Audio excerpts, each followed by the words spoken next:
inherited will, the flow of time, and the dreams of people. As long as humans continue to pursue freedom, these things will never change.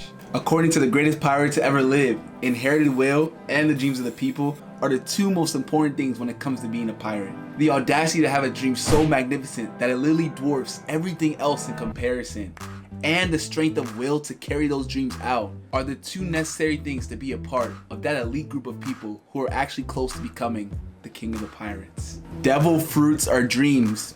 You heard me. Dreams. Everything in One Piece is symbolic, and I mean everything.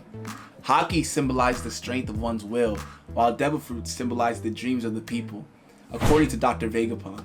Devil fruits are special fruits that grant the users a unique power in return for their ability to swim. Every single fruit is different and unique, and they all grant the users superhuman abilities that can be further honed to perfection according to the user's imagination and their training. Given their nature, it's natural to assume that all devil fruits are born from a wish. I mean, every single one of them comes from a dream, a longing to have that power and so. And not only do these fruits help their users in getting closer to their dreams, but are also manifestations of someone else's wish. Now, just like a lot of other characters, our main character, Monkey D. Luffy, also possesses a devil fruit. His devil fruit is known as the Gum Gum fruit, and it basically grants him the abilities of rubber. It was a fruit that he accidentally ate when he saw it in a treasure chest owned by a renowned pirate and one of the 4 emperors of the sea, red-haired Shanks. At first, it kind of seems like an overpowered fruit, but then as you continue to go on the story, you start to realize there are a lot of people, and I mean a lot of people, who have much better devil fruits than Luffy. But the thing that makes Luffy so strong is his childlike imagination and his beyond creative approach to the powers he creates. Training for many years, Luffy has developed complete mastery over his devil fruit, and that has led him to develop a power system completely unique to him. As you guys may know, Luffy has 4 gears, ranging from Gear 2nd to Gear 5th. Gear 2nd utilizes the concept of Luffy's internal organs being elastic too. Luffy pumps extra amounts of blood to his heart since it will not burst as it's made of rubber, and thus gains an insane amount of blood flowing to all his organs, granting him superhuman abilities as long as the blood keeps flowing. It's very similar to the concept of doping that some athletes do in real life. Yeah, you heard me. Luffy be on drugs. Moving on to Gear 3rd. Gear 3rd utilizes the concept of all his bones being connected and being freely expansible.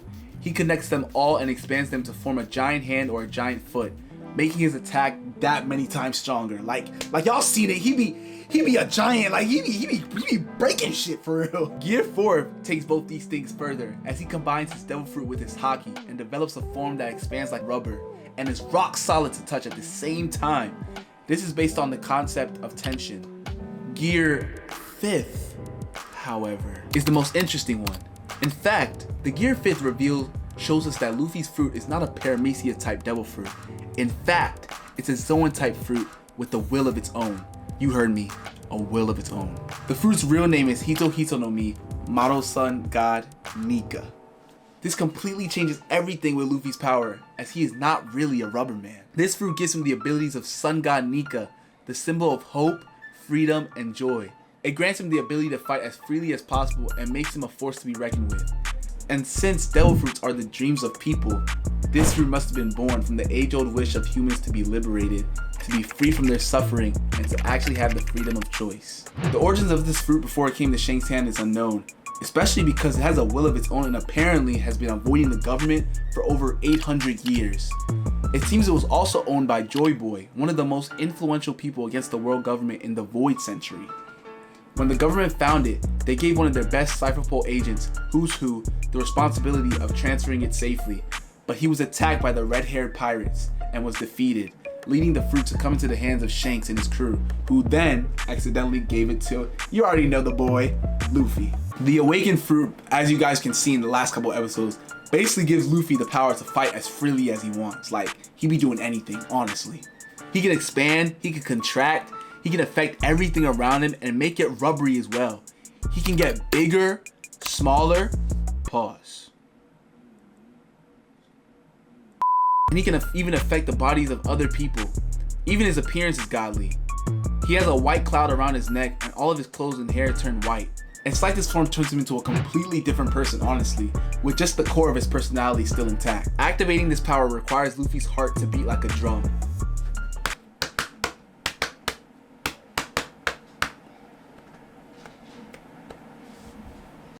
Anyways, his heartbeat sounds like the drums of liberation that played 800 years ago when Joy Boy had that fruit, and he has become the embodiment of joy and freedom now. Luffy's powers are so ridiculous that even this man Kaido has questioned multiple times what is even going on here. This power is very correctly termed as the most ridiculous power in the world by the 5 elders, as it bends reality in ways that you can't even imagine. It turns everything into a comic book script, as everyone who sees this power and everyone who's affected by this power turns into a comic character, with their eyes popping out and whatnot. Hitting Luffy in this form results in him taking the shape of that thing and then getting himself out that bind in even more ridiculous ways. Even his attacks are so in tune with the environment that it's unreal. He uses the momentum and force of the ground and even lightning to give himself a boost when he goes in for the attack. Putting those attacks with Conqueror's Haki and Armament Haki makes them even more powerful. So in short, his attacks hit like a truck, and his defense is so ridiculous that you don't even know what to do about it. Like everything else in One Piece, Gear 5 and the powers of Luffy's fruit have been foreshadowed since as early as Chapter 1. There are numerous implications of Luffy's power inducing happiness among the people of the world. Luffy himself says in the very first chapter that eating that fruit has made him happier, and every single island that he visits, he liberates the people there and makes them happy. Every single one of his crew members suffered from something before meeting him. He came into their lives, resolved all their issues, whether they were personal or global, and made them happy. What a guy, man, what a guy. And it's not just his crew. He always makes people laugh with joy wherever he goes. His dumbfounded antiques and his extremely high emotional intelligence lets him feel the emotions of everyone around him and get the feel of what they actually want.